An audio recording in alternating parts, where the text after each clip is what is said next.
Today's story is so powerful it refuses to let go, set against the brutal beauty of the Old West. A world of scorched earth, cold nights, and silent judgments. This was a land where fate moved fast and mercy moved slow, where two lives collided at the edge of survival. It began with one small decision, a choice made out of hunger and fear that would reshape a woman's identity and change her future forever. Before we kick off this adventure, don't forget to hit like on the video and let us know in the comments where you're watching from. Era Whitlock had no name anyone cared to keep. In some places they called her Mary, in others Sarah, but most days she was simply nothing at all. She was 15 winters old, maybe 16. She had lost track somewhere between Kansas and the Colorado Territory, between her last full meal and the endless miles of walking that followed. By the fall of 1871, she drifted through mining camps and half-built frontier towns like a scrap of dry grass, pushed along by chance rather than choice. Her dress, once blue calico, had faded to the same dull shade as the trail dust and hung loosely on her narrow frame. The hem was ripped in 3 separate places, each tear earned in a different town, where dogs chased her from back porches and women pulled their children closer at the sight of her tangled auburn hair. At Silver Creek, she slept behind the livery stable for 2 nights before the hostler noticed her. He dumped a bucket of water over her head, as if she were a stray animal. The shock of it made her teeth rattle for hours, yet she welcomed it. It was the closest thing to a proper washing she'd had in weeks. She learned to move only at dawn and dusk, when the light softened the sharp lines of her face, and most decent people were too busy starting or ending their days to notice another shadow slipping between buildings. Her stomach no longer screamed in protest. Hunger had settled into a constant, grinding ache, a weight she carried like a stone beneath her ribs. Settlements lay scattered across the territory like coins tossed by a careless hand. Every one of them promised survival and delivered disappointment. In Harmony, she tried washing dishes at a boarding house in exchange for food, but the owner took one look at her and said she wouldn't have that kind under her roof. What kind? Era never learned. She didn't need to. Orphans carried a scent beyond dirt and hunger, a whiff of bad luck people swore was contagious. She had buried her parents 3 years earlier, or was it 4? Time lost its shape when you had no home to measure it by. Fever took them within days, leaving her with a wagon she couldn't drive, oxen she couldn't control, and dreams of California that crumbled like stale bread. She sold what she could, left the rest behind, and started walking. At first, she searched for honest work. She could read and write. Nomi Whitlock had made sure of that back when evenings meant lamplight, books, and quiet prayers. But letters didn't fill bellies, and her hands blistered too quickly for real labor. A traveling preacher at Bent's Fort promised to place her with a good Christian family. His promise came with wandering hands and whiskey breath. She ran that same night, leaving behind her mother's Bible, the last thing of value she owned. After that, she survived on what she found and what she stole when hunger outweighed shame. Apple cores tossed from wagon beds, hard ends of bread forgotten on back steps. Once, miraculously, a whole pie cooling on a windowsill. The guilt of taking it twisted her stomach worse than hunger ever had. Nights were always the worst. When darkness settled over the prairie, the world grew vast and merciless. She curled beneath whatever shelter she could find, jutting rocks, thick sage, the collapsed walls of an abandoned sod house. Coyotes sang into the night, and sometimes she wondered if they were calling to her, recognizing another creature living between wildness and what passed for civilization. In the coldest hours before dawn, memories crept in. Nomi's fingers braiding her hair, Alric Whitlock's steady voice reading from the almanac. the weight of baby Torin in her arms before the crew took him, his tiny fingers wrapped around hers with blind trust. Those memories were dangerous. They softened her when she needed to be hard. They drew tears when she couldn't afford to lose water. She learned survival's cruel arithmetic. Pride cost more than she could pay. Dignity belonged to people with full stomachs and warm beds. Era learned to lower her eyes, to shrink herself into something forgettable. She learned which back doors might offer scraps, and which would bring only curses. Or worse. Widow Thompson in Cedar Ridge gave her work for a week, scrubbing laundry until her hands cracked and bled. When supplies vanished from the pantry, suspicion fell where it always did. She left under a storm of accusations that followed her down the road. Some nights, lying beneath the endless western sky, she wondered if dying might be easier. She had seen death often enough to know it wasn't always violent. Sometimes it came softly, like sleep slipping in between one breath and the next. Still, something inside her refused to break. Maybe it was her mother's blood, Irish and stubborn. Alric used to say it made them tough as leather and twice as enduring. Or maybe Era was simply too angry to die, her fury aimed at nothing but the empty horizon ahead. Even the land seemed set against her. The sun burned her pale skin until it peeled. The wind split her lips until they bled. Her monthly bleeding stopped from hunger, a fact that felt like both relief and warning. Her body was changing, becoming leaner, harder, reshaped by necessity rather than youth. She avoided Indian territory when she could, though white settlements frightened her nearly as much. She had heard the stories about what Apache warriors did to white women, but she had learned firsthand what white men did to orphaned girls. Evil wore many faces, and she had seen most of them. She had learned that survival demanded masks, different faces, different silences. As October slid toward November, the cold crept into the land like an unwanted guest with no intention of leaving. She needed shelter. Real shelter, before the first snows sealed the ground and the roads alike. But every town answered her the same way. Narrowed eyes, doors shut too quickly, that quiet, crushing reminder that she belonged nowhere and to no one. She stood at the edge of yet another settlement. This one called Fortune's End. She saw little fortune in it, and suspected the ending might be hers. Still, she watched the townsfolk move through their evening rituals. Children called out to one another, laughter thin but real. Men trudged home from the mines, faces black with dust, purpose etched into their steps. Women pulled damp laundry from lines, hands quick and practiced. Ira Whitlock lingered on the margins, a presence barely acknowledged. She had become a ghost, haunting the borders of other people's lives, not fully alive, not yet mercifully gone. The truth struck her as she stood there, swaying under the weight of hunger and exhaustion. She was fading. Not all at once, not in some dramatic blaze, just slowly, like ink bleached from a page left too long in the sun. That sun dipped behind the mountains, staining the sky with blood and gold. Far off, a wolf lifted its voice, long and mournful. The sound carried loneliness so complete it felt alive.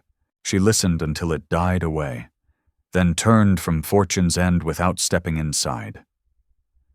Tomorrow she would try again. Tomorrow she would look for work, for food, for proof that she existed at all. Tonight she would find a place to hide from the cold. Wrap the rags of her dress tight and pretend, just for a few hours, that somewhere in this vast, unforgiving land there might be room for her. She couldn't know that fate was already moving toward her on Apache ponies, that the long season of solitude was nearing its end, and another, stranger chapter was waiting to begin. For now there was only gathering darkness, the distant voices of predators, and the stubborn rhythm of her heart refusing, despite everything, to stop. The afternoon sun burned low and harsh, throwing long shadows through scattered pines. She had wandered far from fortune's end, following a narrow creek that promised water and delivered only mud. Her hands were raw from digging beneath stones, searching for... She never heard them arrive. The Apache came through the land like smoke, part of it rather than passing over it. One moment she was alone with thirst and weariness. The next, 5 mounted warriors surrounded her. Their faces were painted in patterns she couldn't read, but death was the only meaning she understood. Her body forgot its weakness. She ran like a startled deer, straight into futility. Horses closed every path. The riders were silent as bad dreams. She stumbled, fell, scrambled up again, breath tearing at her chest. When she finally collapsed, it wasn't exhaustion that stopped her. It was the certainty that running meant nothing. They spoke among themselves in a language like wind striking stone. Era lowered her eyes, remembering hard lessons. Looking too long invited harm. Her hands trembled as she pressed them into the earth, small rocks biting her palms. She waited for the arrow, the blade, whatever ending they chose. Instead, someone dismounted. Moccasined feet entered her narrow field of vision, beadwork precise and careful, hours of patient labor stitched into leather. The feet remained there, unmoving, patient as the land itself. At last she looked up. The man studying her was perhaps 30 winters old, though time was hard to measure on a face shaped by survival. A scar cut from his left brow to his jaw, pale against sun-darkened skin. But it was his eyes that held her, black as obsidian. Not cold, there was weight in them. Awareness. A way of seeing that left her feeling exposed and strangely recognized. He spoke in Apache. When she didn't answer, he tried Spanish, then broken English. You, alone. She nodded, afraid to trust her voice. Family. She shook her head. He took his time, measuring her torn dress, her burned skin, the sharp hollowness that marked long hunger. Then he turned to the others and spoke quickly. Voices rose.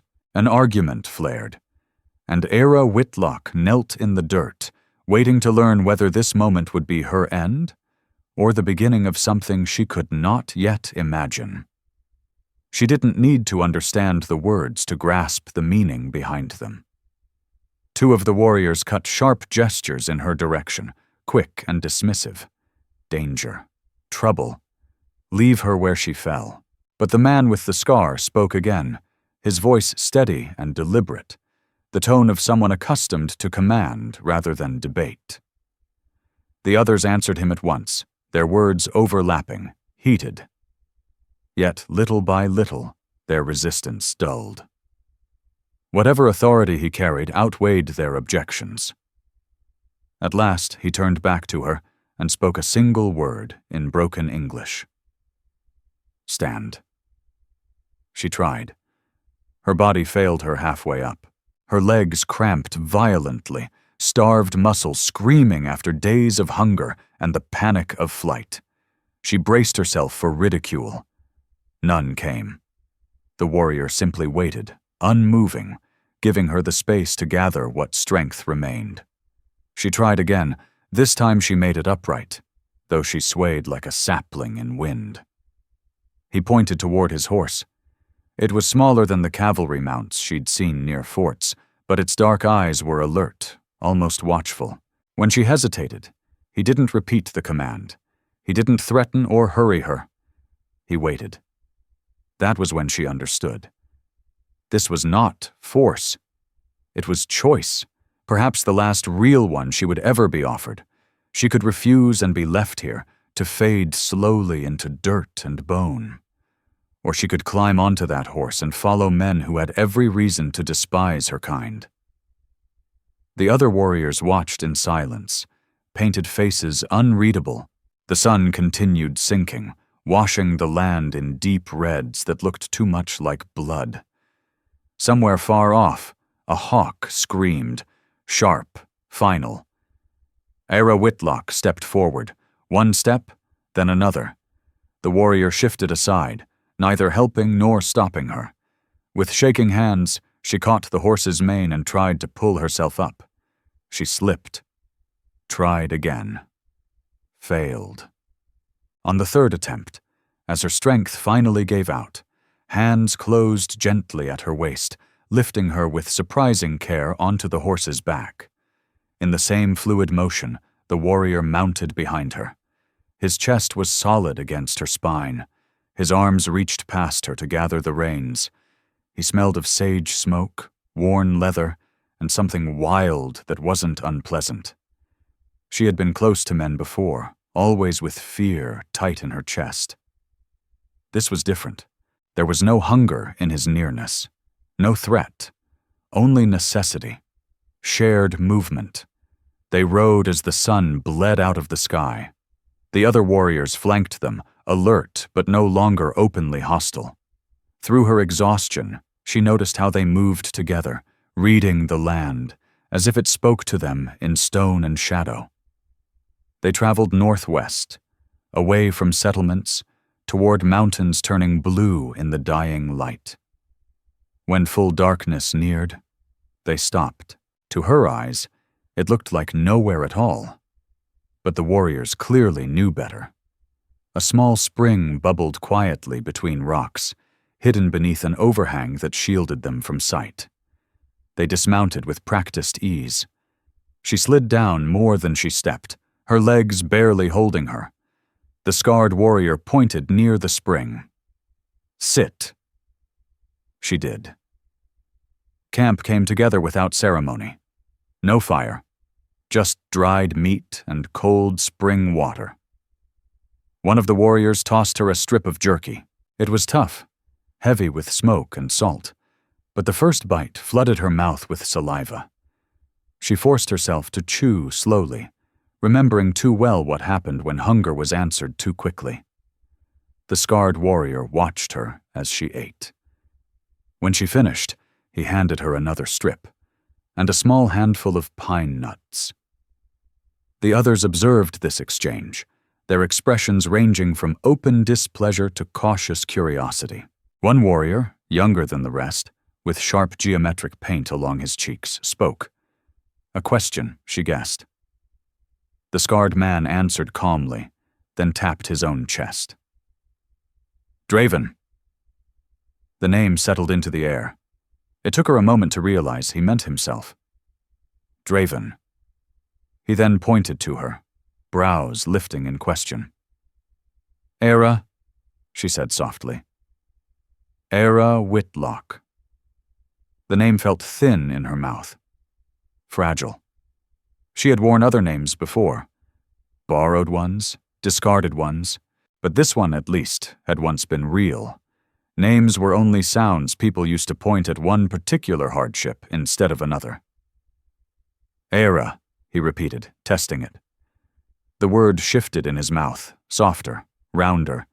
Then he gestured toward the younger warrior. "Karn." He pointed to another. "Vesh." Each name was offered plainly, without ritual or flourish, yet she felt their weight. Here, names carried meaning. They bound you to place and people. They mattered in ways they never had in the settlements where she had been nothing at all. As night thickened, the warriors wrapped themselves in blankets and appeared to sleep, though she suspected at least one kept watch. Draven motioned for her to lie near the spring, then surprised her by draping a blanket over her, an extra from his pack, not his own. The wool was coarse but warm, carrying the same scent of sage smoke as he did. She lay staring at stars that felt both ancient and close enough to touch. Her body ached everywhere. Her future was as uncertain as morning fog. She was surrounded by Apache warriors who might decide by dawn that bringing her along had been a mistake. Yet for the first time in months, maybe years, she felt something that wasn't fear, but wasn't safety either. Tomorrow they would reach wherever they were going. Tomorrow she would learn what Draven meant by pulling her from one fate only to deliver her to another. But tonight, with food in her belly and a blanket against the cold, she allowed herself a reckless luxury that felt almost like hope. The last thing she saw before sleep claimed her was Draven, seated at the edge of camp, cross-legged, his scarred profile cut clean against the stars. He wasn't watching her. He wasn't watching anything at all. He simply sat, patient as stone, while the night turned and the future moved toward them on quiet feet. In her dreams, she was running again. Only this time she couldn't tell whether she was fleeing or chasing something. She was beginning to think the difference might not matter. The Apache camp revealed itself suddenly, as if the land had chosen to show it only at the last moment. Wickiups dotted the valley floor like overturned baskets, frames covered with grass and canvas. Smoke drifted from cooking fires. The sounds of daily life, children laughing, dogs barking, the steady thump of grinding stones, filled the air with a vitality that tightened her chest with a longing she couldn't name. Their arrival stirred the camp. Women paused in their work. Children ran alongside the horses. Warriors stepped from shelters to see what Draven had brought back. The looks cast her way ranged from curious to openly hostile. She kept her eyes down, fingers knotted in the horse's mane until her hands ached. Draven dismounted first, then helped her down. Her legs buckled, but his hand at her elbow steadied her until she found balance. He spoke to the gathered crowd in Apache, his voice calm, unyielding. She caught her name, Era, small and foreign amid the flowing words. An older woman forced her way forward, gray hair twisted into a careful knot, elk teeth clicking softly against her dress as she moved. She circled Ira with sharp, probing words. Draven answered patiently, but the woman's scowl only deepened. At last she reached out and pinched Era's arm, testing what little muscle was there. She made a sound of disgust and said something that drew laughter from several onlookers. Then she turned away, done with the matter. Draven led Ira to a Wickiup set, slightly apart from the rest. Inside it was dim and smoky, but warmer than any place she had slept in months. Buffalo robes covered the ground. Baskets, water gourds, and unfamiliar tools hung from the wooden ribs. He pointed to a corner where worn blankets were stacked. "You hear?" he said in his broken English. Then he left. She sat with her knees drawn tight to her chest, trying to make herself as small as possible. Through the doorway, she watched the camp resume its rhythm, though she felt eyes on her again and again. Children peeked inside until sharp words from their mothers sent them scurrying away. As the day passed, her isolation deepened. No one entered. No one brought food or water. Outside, life went on. Women talking as they worked, the sounds of meat being prepared, children shrieking with laughter over some game she couldn't see. Hunger cramped her stomach, but she didn't dare step outside. Near sunset, a girl appeared in the doorway. No more than 12 winters old, round-faced, eyes bright with curiosity. She set down a wooden bowl and a water gourd, then fled before Ira could speak.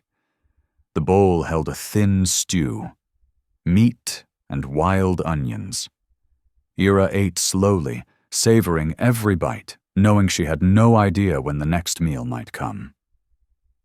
That night, she lay on the blankets and listened as the camp settled into sleep.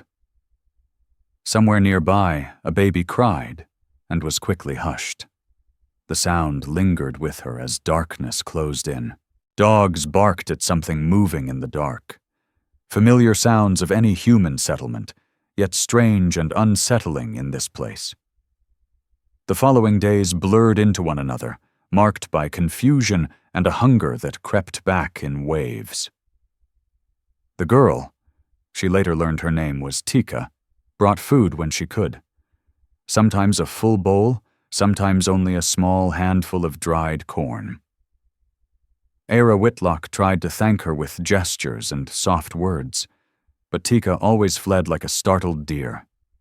Once, Era tried to step outside the wickiup to fetch water herself or show she could be useful.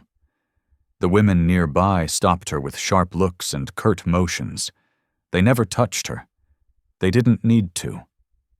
Their expressions made it clear she was to stay exactly where Drevin had placed her, like an animal ordered to hold. The language barrier was complete. She listened closely to the sounds around her, trying to catch meaning, but the words slipped through her mind like water through open fingers. The women spoke quickly whenever she was near, their tones leaving no doubt she was the subject. On the fourth day, Drevin finally returned. He had been gone hunting, she assumed. He carried no game, but found her sitting where he had left her, dirtier, thinner, more desperate. He studied her for a long moment, then spoke sharply to someone outside. Tika appeared with a full meal, roasted meat, flatbread, and a thick mash of pine nuts. Era ate under Draven's steady gaze, forcing herself to go slowly, hiding how badly she wanted to devour it. "You work," he said when she finished. "No work, no eat." She nodded quickly. Work, she understood. Work she could do. But the women wanted nothing of her. When she tried to help grind corn, they waved her away.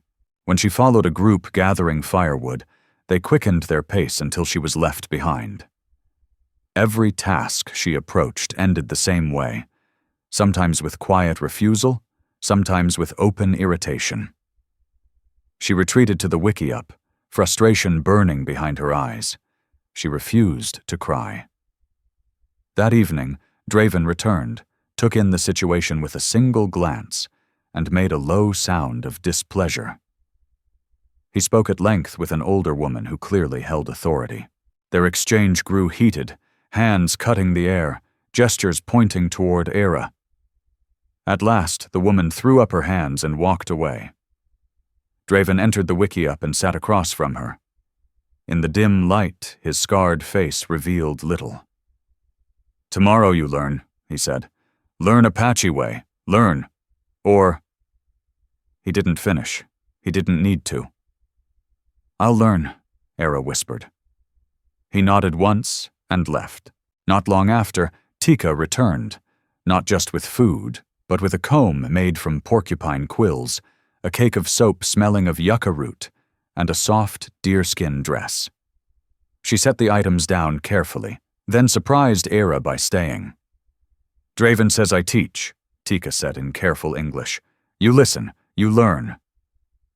Hope fluttered in Era's chest, fragile and bright. Tika pointed to herself. "Tika." Then she pointed to Era and spoke another word. "Inda." Era repeated it clumsily.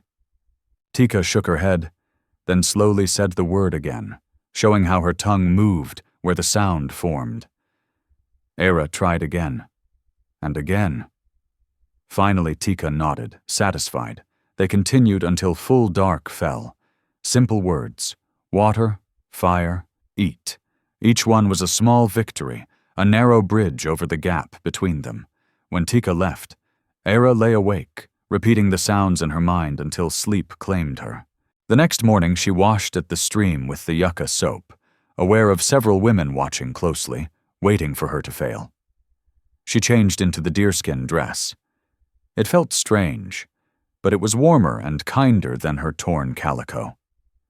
When she returned to camp, a few women nodded at her appearance. Tika led her to where hides were being worked. Skeptical eyes followed as she was shown how to scrape deer hide with a flint. Her first attempts were poor. Too much pressure, then too little. Tongues clicked in disapproval. One woman stepped forward, younger than the rest, her expression gentler. Tika whispered her name. Osha. With patient hands, Osha showed her again. By midday, Ira's arms burned and her palms blistered, but she managed to clean a small section without ruining it. Osha gave her a brief, approving pat on the shoulder. Days passed this way. Each morning brought new lessons, new mistakes, and small successes. She learned to grind corn without waste, to recognize which plants fed and which poisoned, to build a fire that lasted the night. Her hands toughened. Her body grew stronger. The deerskin dress began to feel like her own skin. More than skills, she was learning to see. To notice how the women moved with quiet efficiency shaped by generations, how they read the sky for rain, how they knew where and when to dig, how one plant could become many things. Draven remained distant.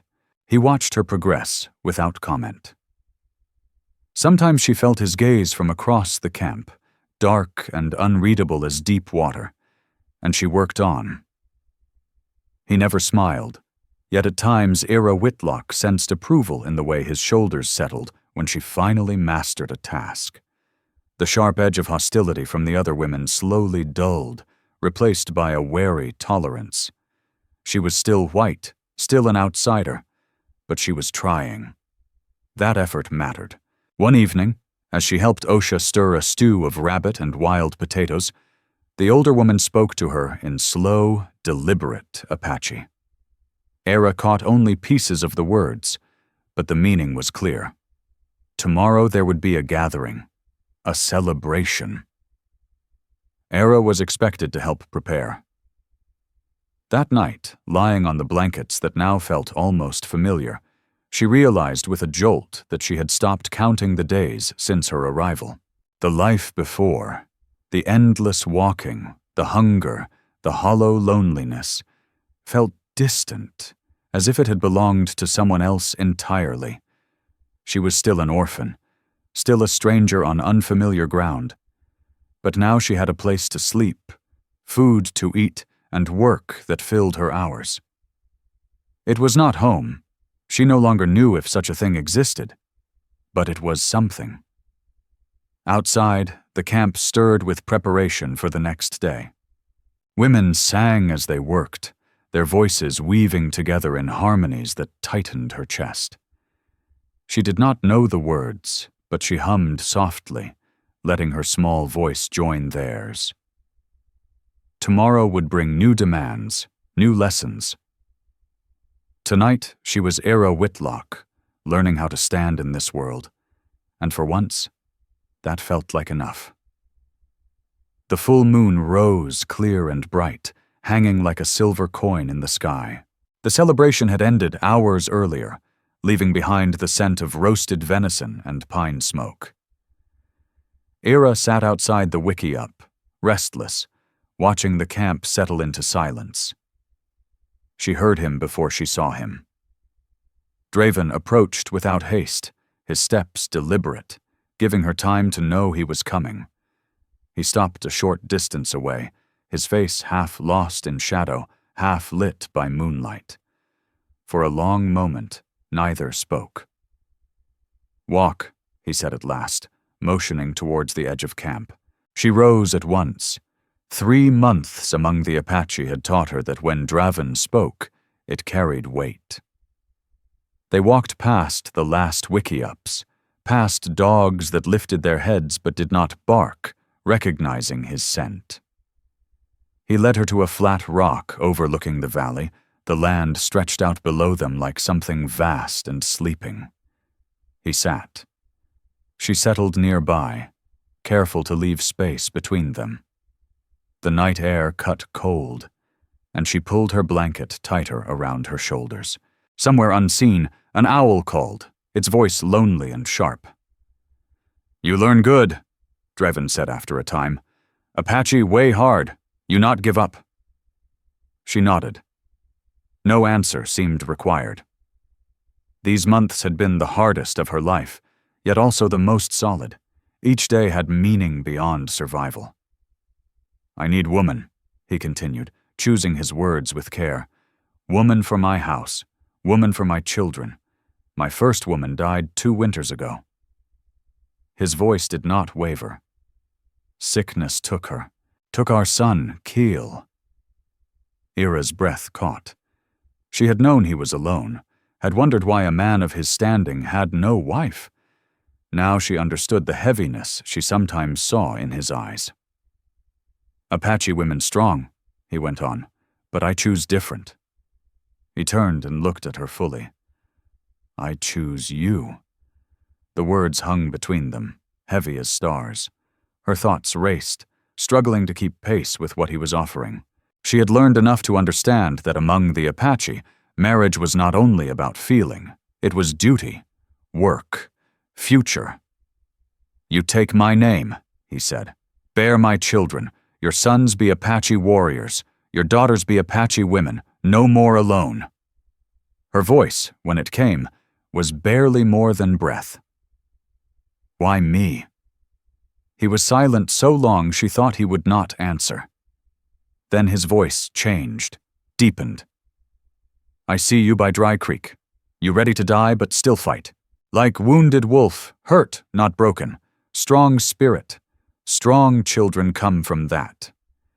He reached into his pouch and drew out a string of turquoise beads, smoothed by time and touch.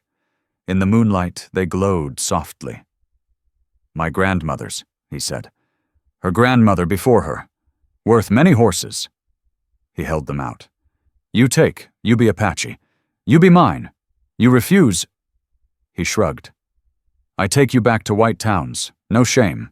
Ira stared at the beads, understanding the true weight of the choice before her. Not only marriage, not only safety, but belonging. The girl who had been nothing could become something. Draven's wife, mother of his children, keeper of his grandmother's turquoise, bound to a people instead of wandering between worlds.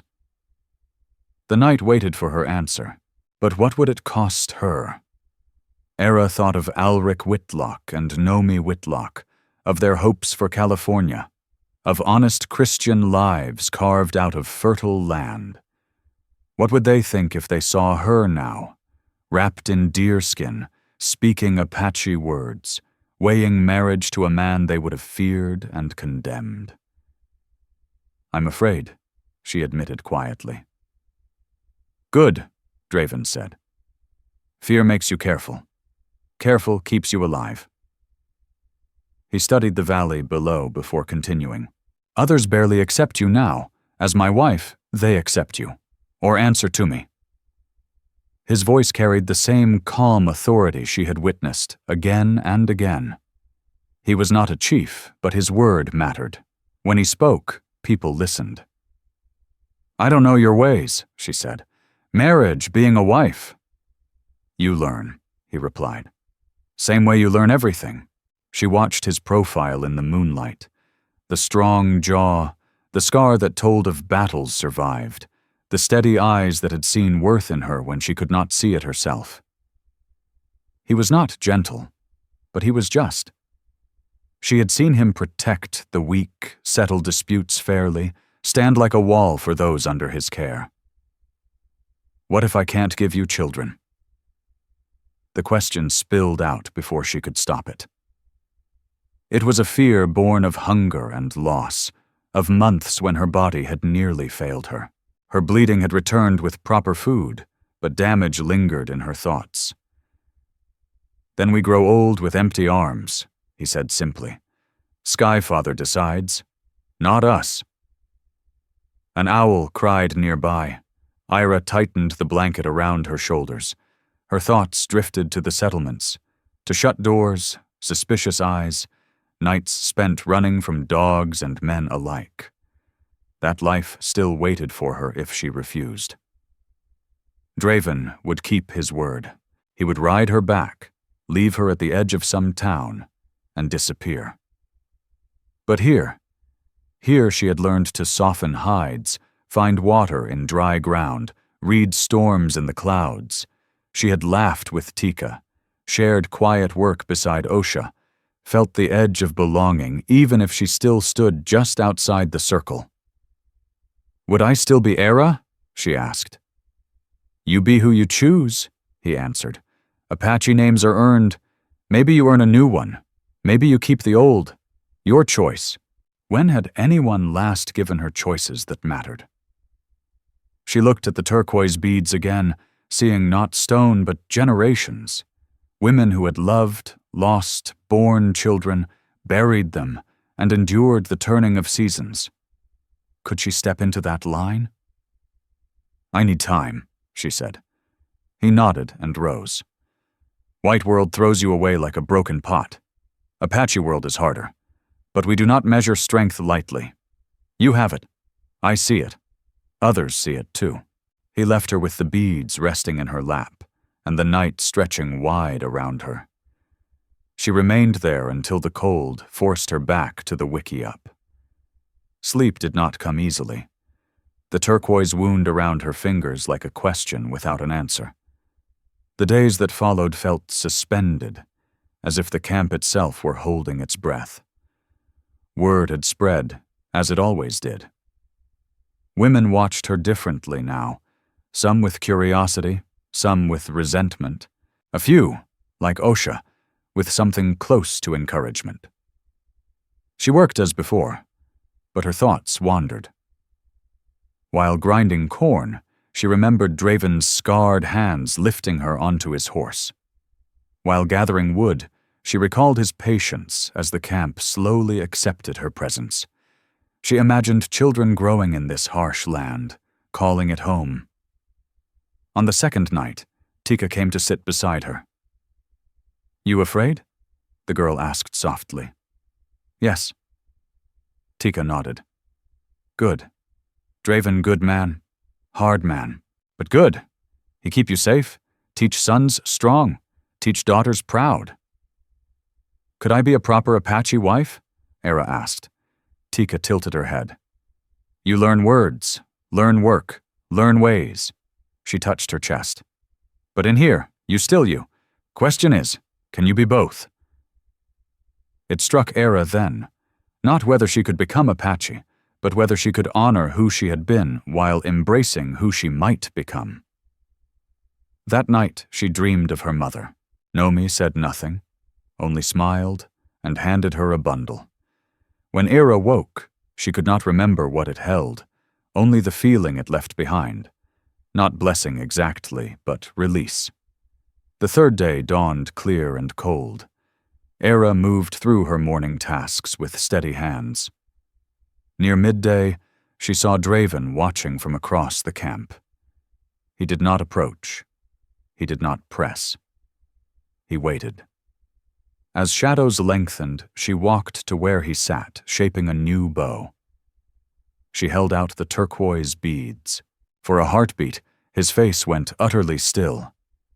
Then she spoke, careful with each sound, using the words Tika had taught her.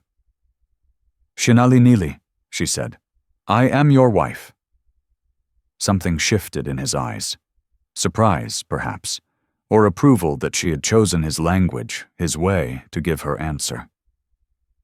He took the beads from her palm and rose, fastening them around her neck with hands that did not tremble. The turquoise rested cool and solid against her skin, heavier than she expected. "Tonight we tell the camp," Draven said. "Tomorrow we begin." Era nodded, fingers brushing the stones at her throat. They felt strange there, foreign yet already precious. Like everything in this new life, they were earned through effort, carried with growing pride, marking her as something she was still learning how to become.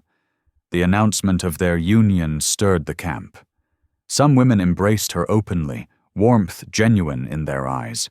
Others kept their distance, faces set hard with quiet disapproval. But with the turquoise visible against her skin, a clear sign of Draven's choice and her acceptance, no one spoke against it aloud. Life inside Draven's wiki-up bore little resemblance to the lonely days she had known before. He was often gone, hunting, scouting, meeting with other bands, but when he was present, he was steady as bedrock. He spoke little, yet taught constantly. He showed her which roots twisted into the strongest rope, how to read coming weather in the flight of birds, where water hid beneath ground that looked dead and dry. The real trial came in the daily rhythm of living. As Draven's wife, expectations pressed in from all sides. She kept their shelter, prepared his gear, and made sure visitors were properly fed when warriors gathered to plan and smoke. The women watched her closely, waiting for mistakes, waiting for proof that their doubts were justified. 3 months into their marriage, she woke to the camp in chaos. During the night, the horse herd had scattered, spooked, the boys said, by a mountain cat. The loss was serious. Without horses, the band was slow and exposed, unable to hunt or move with safety. The men prepared to track the animals, but a spring storm was rolling in, rain promising to erase every trail. They had little time. Era watched the preparations, then stepped forward with a resolve that surprised even her. "I can help," she said in Apache, her words imperfect but clear. "I know horses. My father bred them." Draven studied her. "This is men's work. Horses don't care who finds them," she answered evenly. "They care about grain and calm hands." She met his gaze without flinching. "Let me try." Some warriors protested, but Draven silenced them with a single gesture. "She rides with us." They found the herd scattered across neighboring valleys, animals nervous and wild-eyed. The warriors' approach only made matters worse. Era dismounted, pulled a pouch of wild grain from her pack, saved weeks earlier without knowing why, and began to hum low and steady, the same sound her father had used with frightened stock. One mare, braver or hungrier than the rest, edged closer. Era did not reach for her. She let the grain spill slowly through her fingers, her voice unbroken. The mare lipped the grain, and with careful movements, Era slipped a rope over her neck. Where one followed, others came. Within the hour, she had the lead mare and several more secured. Following her example, the warriors used the remaining grain to calm and capture the rest. They returned with the full herd, just as the first heavy raindrops began to fall. That night, the story spread from fire to fire. The white woman who sang the horses home. Even those who had once looked at her with cold eyes nodded as she passed. She had proven her worth in a way that reached beyond blood or birth. The hardest test, however, came without warning. Late summer brought drought. Streams shrank to trickles. Game moved into higher country. Bellies went half-filled, tempers grew short. Then scouts brought word. A flash flood had roared through a distant canyon, trapping women and children gathering pine nuts. The men rode out at once, leaving the main camp thinly defended. That same night, as if drawn by weakness, an enemy war party appeared on the ridge. 8, maybe 10 warriors. Enough. Era was grinding acorns when the alarm cry split the air. Women grabbed children, running toward brush and shadows. Era looked around and saw what panic would bring. Scattered bodies, easy prey. Something fierce rose in her chest. "No!" she shouted in Apache. "To the center, make a circle." Whether it was her voice or the simple power of clear command, the women obeyed. Children were pushed inward. Anyone who could hold a weapon faced outward. Era seized Draven's spare bow, the one he had been teaching her to use. Her hands shook as she set the arrow, but her voice stayed firm as she called positions. Old men, too slow to ride with the rescue party, took heart from her resolve and stepped into place with spears and worn blades. The attackers came down the slope expecting chaos. They met resistance.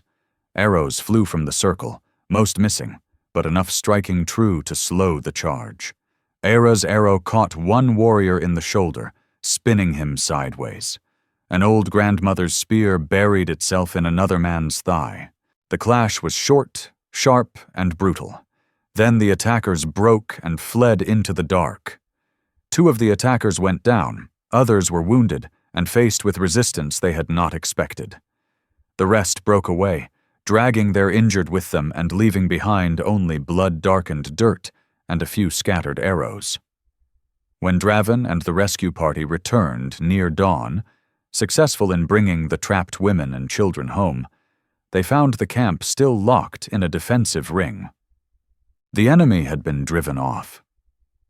At the center stood Era Whitlock, still gripping Draven's bow, her hands smeared with blood where the string had sliced her untrained fingers. The story ran through the camp like fire through dry grass, then beyond it to neighboring bands. The Inda woman who had become Apache enough to defend the people. That night, as Osha cleaned and wrapped her torn fingers, the older woman spoke quietly. "I was wrong about you. I thought Draven foolish to take a white woman, but you have an Apache heart, an Apache spirit." She met Era's eyes. "You belong here." The acceptance was complete now, earned with pain and resolve. And with it came expectation. She was no longer the outsider trying to prove herself. She was Draven's wife, defender of the camp, the woman who sang the horses home. She had a place and a duty that reached beyond simple survival. Winter crept in, bringing the season of stories and planning, of work done indoors by firelight. Era's Apache grew stronger each day, and when Mexican traders arrived, she found herself translating, standing between worlds with a confidence she hadn't known she possessed. Her hands, once soft from another life, were hard now, scarred by labor and the brief violence of defense. One night, snow fell in a hush around their wickiup. Draven spoke of what lay ahead. "When spring comes, we go south, meet other bands, trade, dance, maybe raid the Mexicans if they grow too bold." He paused, studying her. "You carry my children well through such travels." She understood the weight of his words. Life here meant movement, following game and season. Children learned to ride before they walked, learned hardship as naturally as breath. "I will carry them as Apache women do," she said. "Strong, proud, teaching them the ways of both worlds they come from." He nodded once, satisfied. "You are no longer Era, who was white. You need an Apache name. I will think on this." Winter deepened, and she proved herself again and again. When sickness spread, she remembered Nomi Whitlock's remedies and blended them with Apache medicine, easing fevers the old cures had not touched. When food ran thin, she showed the women how to prepare roots the Apache had once dismissed, stretching their stores through the cold months. By the time spring warmth returned, her change was complete. The starving girl who had collapsed beside a dry creek no longer existed. In her place stood a woman sure of her hands, and her place, turquoise beads resting at her throat with the quiet authority of something earned. The band prepared to move for the spring gathering. As Era packed their goods with practiced ease, she caught her reflection in the still water of a pot, leaner, weather-marked, but with eyes that held purpose, belonging, home. Draven stepped beside her, holding a new quiver decorated with beadwork, a gift from the women in honor of her defense. "You ready?" he asked. She touched the stones at her throat and thought of all she had endured, of the life growing within her. 3 months along now, unseen but fiercely loved. "Yes," she said in fluent Apache. "I am ready." The dust cloud appeared just after dawn, too broad and too deliberate to be buffalo. Era stood with the other women at the camp's edge, shading her eyes against the rising sun. Beside her, Osha muttered darkly about white men and their endless hunger for Apache land. Scouts returned within the hour with grim news. Settlers, 20 men, well armed, moving straight toward them with the look of those seeking land or vengeance for some real or imagined wrong. Draven and the warriors prepared, but the numbers were troubling. Many strong fighters were away hunting in the northern valleys. Those who remained faced rifles with bows and aging muskets. As the council gathered, Era raised the spyglass Draven had taken in an old raid. Movement in the settler line made her breath catch. She recognized the gray hat, the rigid posture in the saddle.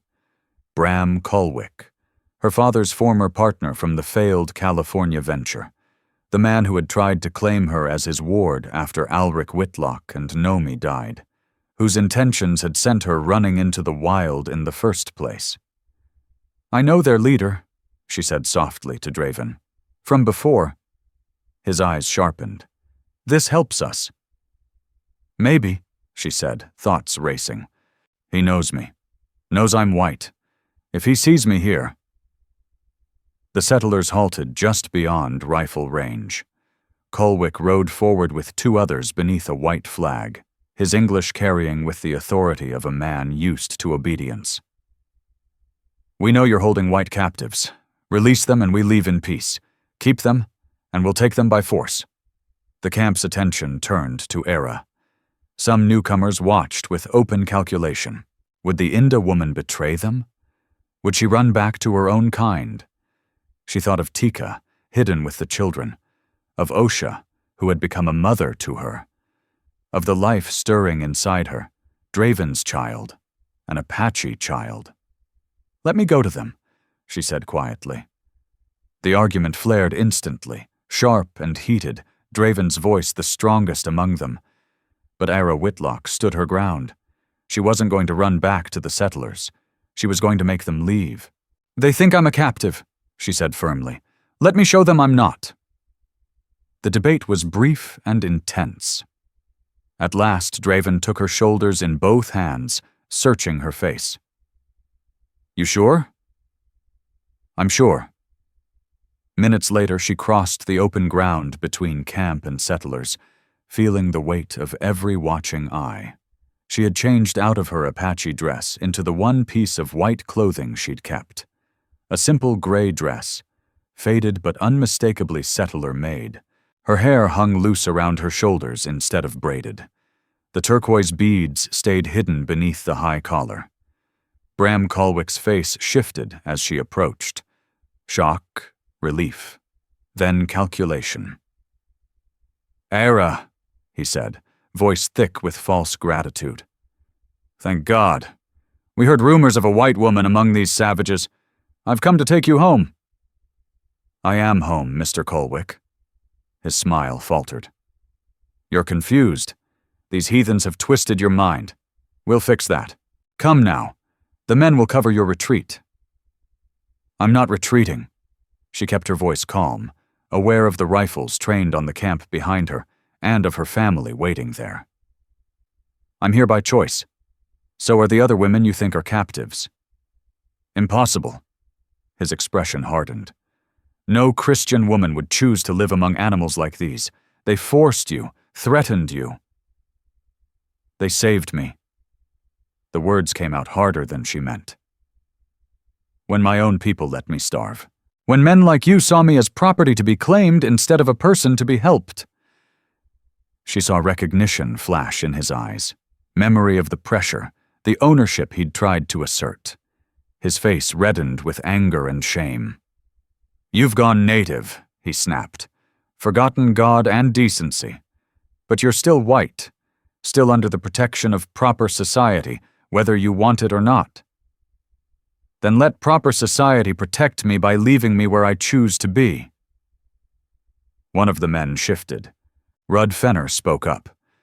"Jake, if she wants to stay with them, let her. We came for captives, not volunteers for damnation." Colwick bristled. "She doesn't know what she's choosing. Look at her. Thin as a rail, probably beaten daily. Once we get her back to civilization cleaned up, she'll thank us." Ira laughed, surprised by the sound herself. She pushed back her sleeves, showing arms roped with muscle from months of work. "I've never been stronger, never been more valued. I speak their language. I know their ways. I've taken a husband." His voice rose. "A husband? You married one of these savages?" "I married a man who saw my worth when my own people saw only burden or opportunity." She met his gaze without flinching. "Go home, Mr. Colwick. Tell whatever story saves your pride. Say I was too far gone to save. Say I died in the wilderness. But leave us in peace." "I ought to drag you back in chains," he growled. "Try," she said simply. Behind her, movement rippled through the camp as warriors took position. She didn't turn. "And know this, if you attack, I'll fight you. When word spreads that white men attacked a white woman who chose her own life, how will that serve your cause?" Rudd Fenner spoke again. "She's right. The town won't thank us for starting a war over one woman who wants to stay." Colwick's jaw worked, grinding down his fury. At last he spat into the dust. "You're dead to decent folk. Dead and damned." "I've been dead to decent folk since they left me to starve," Ira replied. "I found life among those you call savages. That was my choice." She turned her back on them, the final dismissal, and a statement of trust in the people behind her. Each step back toward the camp felt like crossing years, severing the last thread to a world that had never wanted her. She heard horses turn, Colwick barking orders, the settlers withdrawing. She didn't look back. Draven met her at the edge of camp. His face gave nothing away, but his hand brushed her shoulder, a rare public touch. Warriors nodded approval. Women crowded close, hands on her arms and cheeks, voices rapid in Apache. She didn't catch every word, but she understood the meaning. She had chosen them over her birth people. The last test had been passed.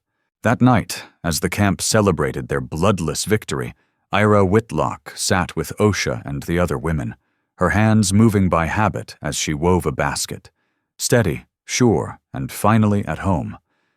The elder woman studied her with those sharp, knowing eyes. "You burned a bridge today," Osha said in Apache. "There is no road back now." "There was never a road back," Ira Whitlock answered quietly.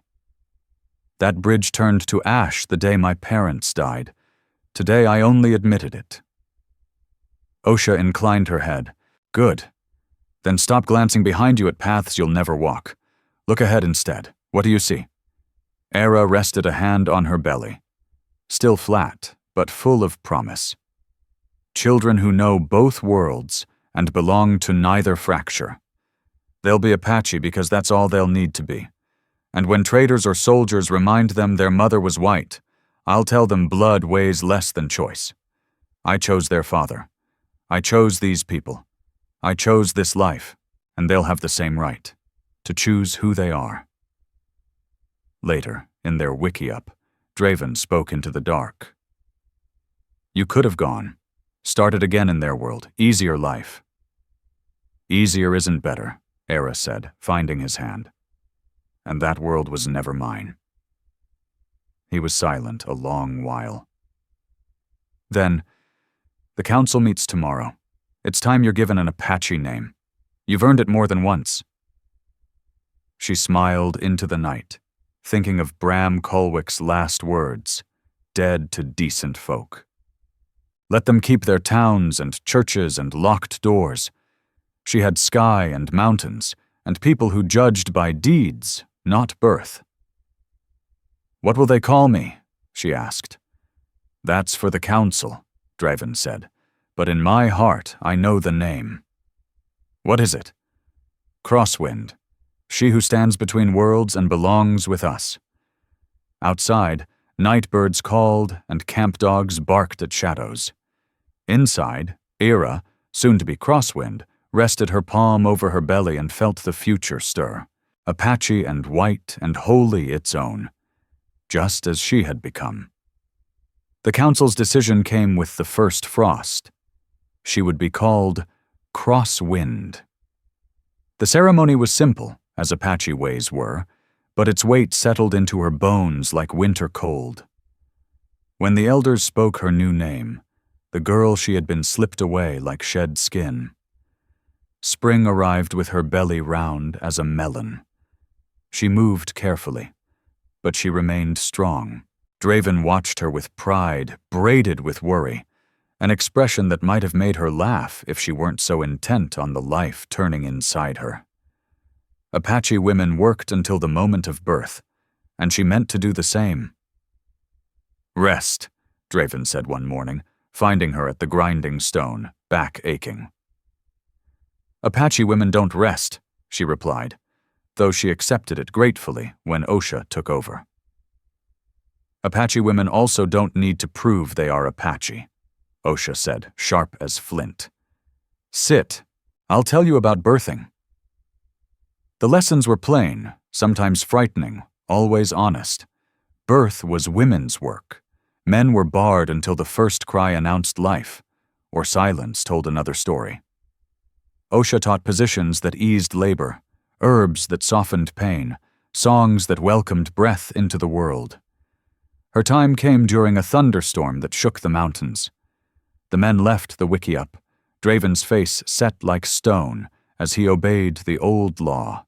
Crosswind squatted between Osha and Tika, now old enough to assist, gripping their hands as her body did its ancient work. Pain came in waves that threatened to sweep her away, and between them she thought of all the women who had endured before. During flight, in caves, under open sky, if they could, so could she.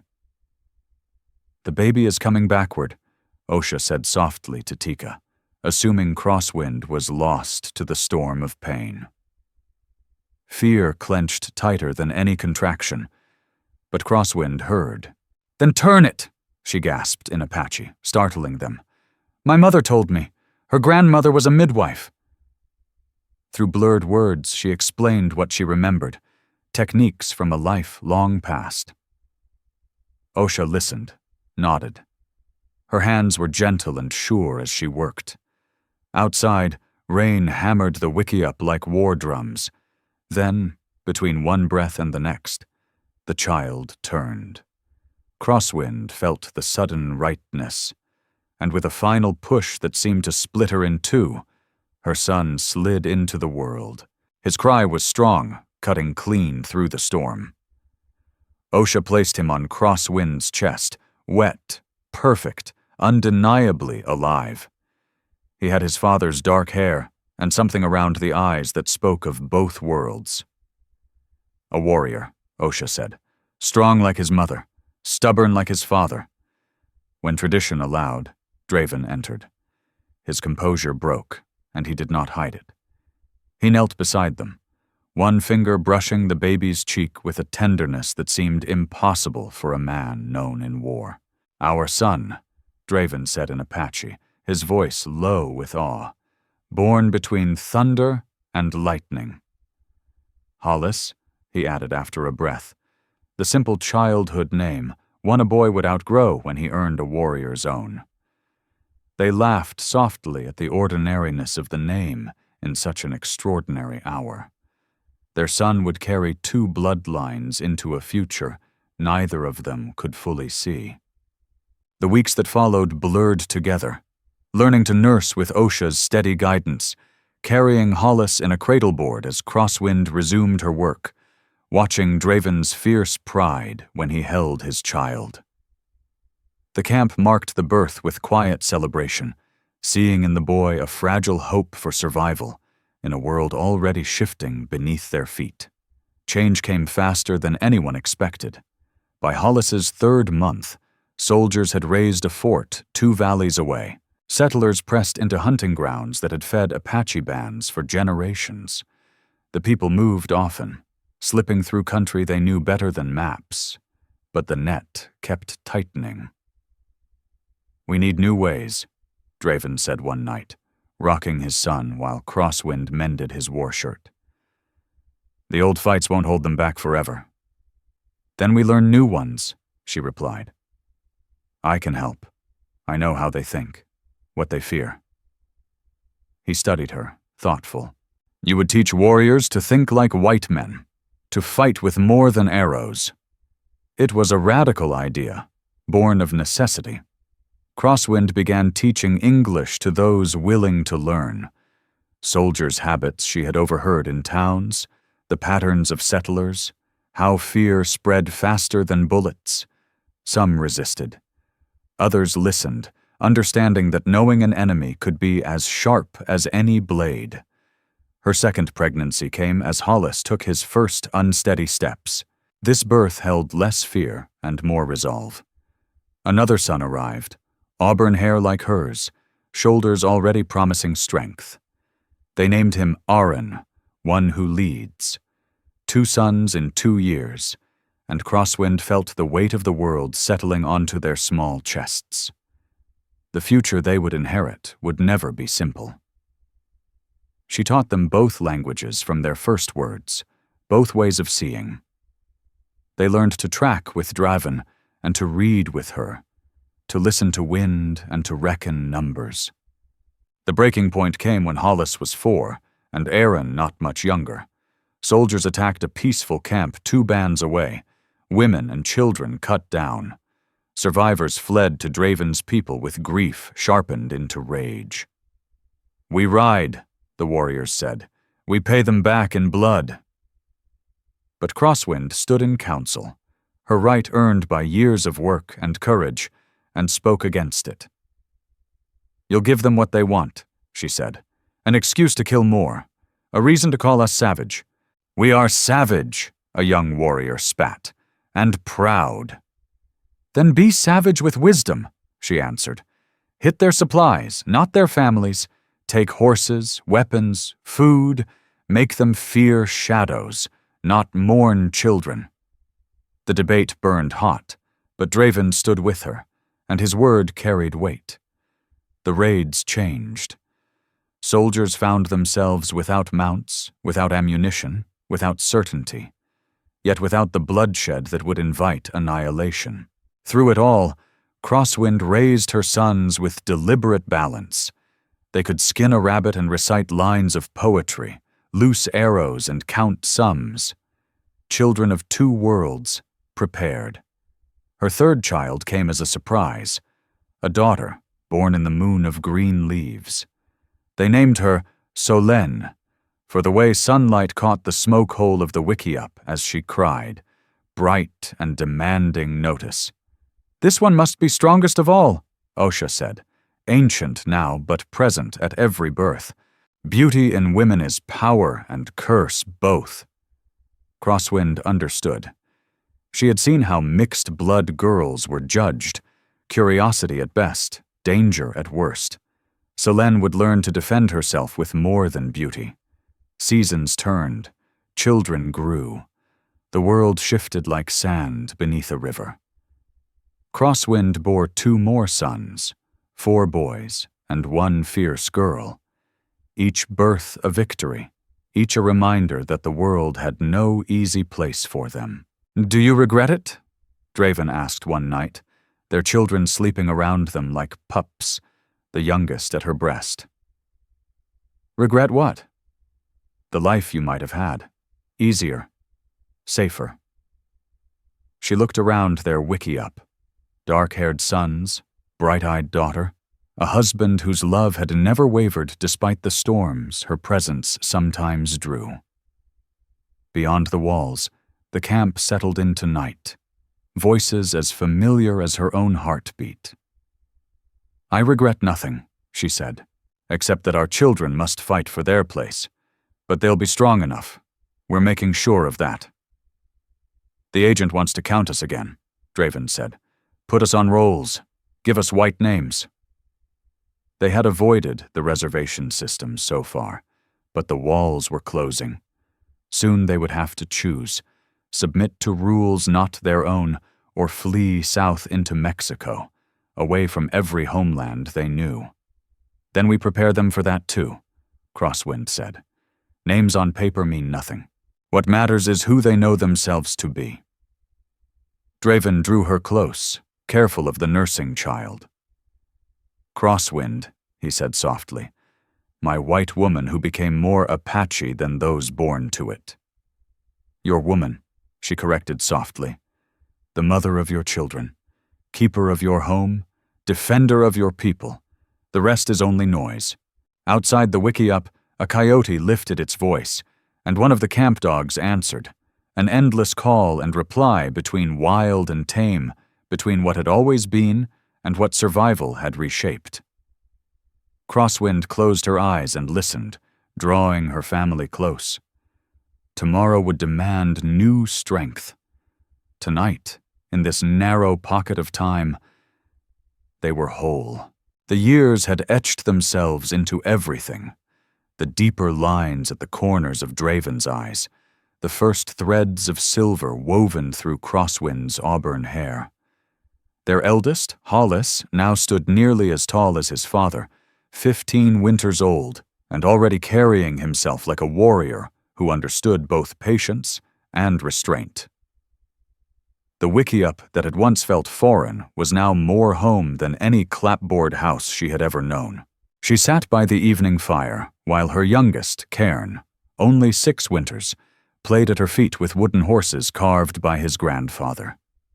The camp moved in a rhythm she knew as well as her own pulse. Women preparing the evening meal, men returning from the hunt, children's laughter rising and falling in the timeless game of chase. Solène, 12 now, worked beside her aunts at the cooking fire. She had grown beautiful, as Osha once predicted, but also strong, sure in the saddle, steady with a bow. Crosswind had made certain of that. Beauty without strength was a liability in any world. Mother, Arin called, quiet, thoughtful, already living up to the promise of his name. At 13, he watched more than he spoke, weighing words like stones before setting them down.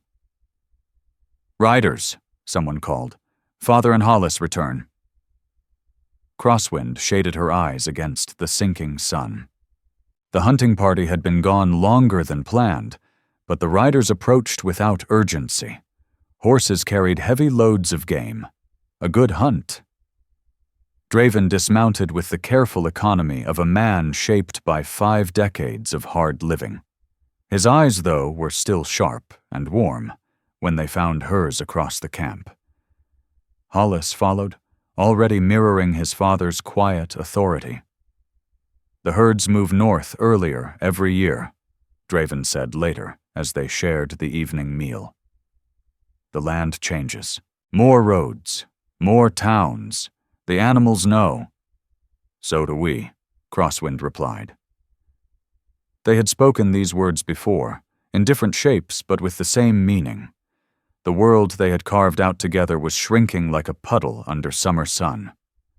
That night, after the camp settled, they sat outside their wickiup and watched the stars turn overhead. Even Hollis, who now slept in his own shelter, had drifted back to lie near his younger siblings, drawn by something older than pride.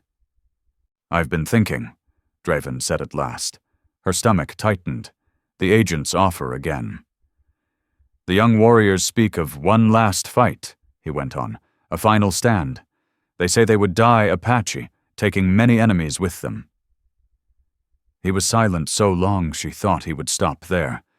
Then, quietly, I am not afraid to die, but I look at our children and ask, am I allowed to trade their lives for my pride? She took his hand, feeling the scars and calluses of a lifetime's battles. The world that exists is the one we make for them. On the reservation, they'll try to strip the Apache out of them. If we keep running and fighting, how long before bullets find them anyway? There are too many whites now, like trying to count stars. They sat with the impossible choice between them, stay free and die or submit and live. Crosswind thought of sons born to a world that no longer needed warriors, of a daughter who would be forced to deny half of herself, no matter which side she chose. "What if," she said slowly, "we take a third path?" Draven turned to her, waiting. "We go to the reservation, but we go as Apache. We take their names on paper, learn their rules, but keep our own alive in secret. We teach the children to walk fully in both worlds, not half lost in either. They survive by being more than anyone expects." "You would have us wear masks," he said. "I would have us adapt," she answered. "Apache have always adapted. When the mountain is too steep, we find another way. When the river is too wide, we build a bridge. This is just another crossing." He considered it. They would attend white schools and come home to our teaching, learn letters and numbers, and the names of stars, the ways of the hunt, English by day, Apache by the fire. They would become bridges themselves. "It will be hard," he said. "Yes, and many will call us weak for bending." She met his eyes. "Let them. We'll be too busy surviving to care." Draven squeezed her hand. "You've grown wise." She allowed herself a small smile. "I've grown practical." There was a difference this time. The choice was made at the end of summer, when the worst heat had broken and travel no longer felt like a punishment. The band divided, some choosing to follow Draven's path, others remaining in the high mountains to live as they always had. No harsh words were spoken at the parting. Among the Apache, each soul had always been free to choose their own road. On the morning they left, Crosswind stood at the edge of camp one final time. She took in the wiki-ups, the worn footpaths, the ridgelines that had sheltered them through storms and hunger. Somewhere among those rocks rested the bones of elders lost 2 winters past, and a smaller grave, barely visible now, where Ivor, her 4th child, had lived only 3 days. Too fragile for a world this hard.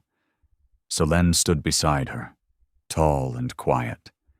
She looked so much like Crosswind at that age, it tightened her chest. "Are you sad to leave?" the girl asked. "No," Crosswind answered, surprised by the truth of it. "A place doesn't make a home. People do. Wherever we go, we carry ourselves, our ways, our memories. That's enough." The journey to the reservation took 8 days. When they crested the final ridge and saw the agency buildings spread below, square wooden shapes that felt wrong against the land, Crosswind felt her children tense. "Remember," she said softly, "we bend so we don't break. We learn so we can teach. We survive so our grandchildren can choose what we cannot." Draven rode beside her, Cairn sitting in front of him on the saddle. His face revealed nothing, but she knew the meaning in his posture, the careful set of his shoulders. This was a kind of death, but also a birth. One story ending so another could begin. As they descended, Crosswind touched the turquoise beads at her throat, now hidden beneath a high-collared dress, meant to satisfy the agent's ideas of order. She thought of the frightened girl she once was, starving, alone, certain she belonged nowhere. That girl was gone. What remained was worth every scar. Wife, mother, bridge between worlds. Her children would face struggles she could not yet imagine, but they would meet them with the strength of 2 peoples in their blood and 2 ways of seeing carried in their hearts. The reservation lay before them, dusty, cramped. But as they passed through the gates, Crosswind did not see a prison. She saw another test. They had survived hunger, rejection, war, and endless change. They would survive this as well. "Look," Arin said, pointing upward. A hawk circled high above them. "It follows us," Draven said. "A good sign. Hawks adapt. Desert or mountain, forest or plain, they survive by seeing far and striking true." Crosswind smiled. Even now, he was teaching. That was how Apache ways endured, not through final battles or loud defiance, but through quiet instruction. in stories told by firelight, in children who knew who they were, even when the world tried to split them in two. When their land was assigned and new names were written carefully into Marshal Corvin Slate's ledger, Draven became Thomas, and Crosswind was written down as Ira Whitlock once more. Their children received English names that felt heavy and unfamiliar on Apache tongues. She felt no defeat, only resolve. Names on paper meant nothing. What mattered was what lived inside. That night, in the government-issued tent that would shelter them until a wooden house was built, the family gathered close. Around them came the sounds of resettlement, Apache voices mixing with sharp English commands, horses nickering in new corrals, dogs barking at unfamiliar scents. "We're still us," Crosswind said firmly. "Still Apache. Still family. Everything else can pass over us without changing what we are." "Indachinahi Neely," Draven said quietly, "you are my white wife." She shook her head gently. "No, I'm your Apache wife who remembers being white, and our children are Apache who will remember both. That is our strength." She leaned into him, their children curled around them like a living blanket, and felt the truth settle deep in her bones. They had not been defeated. They had chosen to endure, and in that choice was a victory the world would never fully understand. The stars turned overhead, the same stars that once watched her wander alone through the wilderness. But she was not alone now. She had family, purpose, an identity no ledger could erase. "Once you were alone," Draven murmured. "Now we are together," she answered. "Always." "Always," she agreed, with every part of herself. Coyotes sang in the distance, wild voices answering the tamer dogs of the reservation. Tomorrow would bring new trials, schools for the children, farming lessons for the men, domestic rules for the women, new attempts to reshape them. But tonight, they were simply themselves. Apache. Family. Whole. And that was enough. Finally, let me send my deep thanks to you. We appreciate you more than you think. If this tale stirred something deep inside, we invite you to remain part of this frontier of memories. More true stories of honor, compassion, and destiny are waiting for you here.